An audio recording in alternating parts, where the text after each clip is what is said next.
بسم اللہ الرحمن الرحیم۔ محتاجی اور غربت 6 چیزوں سے آتی ہے۔ جلدی جلدی نماز پڑھنے سے، کھڑے ہو کر پانی پینے سے، منہ سے چراغ بجھانے سے، آستینے یا دامن سے منہ صاف کرنے سے، دانتوں سے ناخن توڑنے سے، فجر کی نماز کے بعد فوراً سونے سے،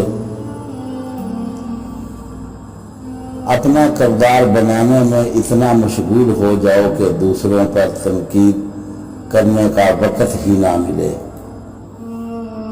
صبح کی نیند انسان کے ارادوں کو کمزور کرتی ہے۔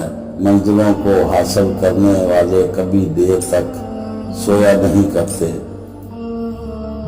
بہت سے لوگ اس وجہ سے فتنہ میں مبتلا ہو جاتے ہیں کہ ان کے بارے میں اچھے خیالات کا اظہار کیا جاتا ہے۔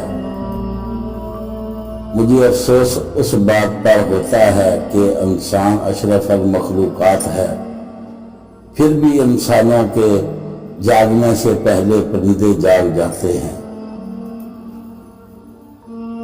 رشتوں کی خوبصورتی ایک دوسرے کی بات کو برداشت کرنا ہے۔ بے عیب انسان تلاش مت کرو ورنہ اکیلے رہ جاؤ گے۔ دوستو، ہماری کہانی پسند آئے تو ہمارے چینل کو سبسکرائب کریں۔ اللہ حافظ۔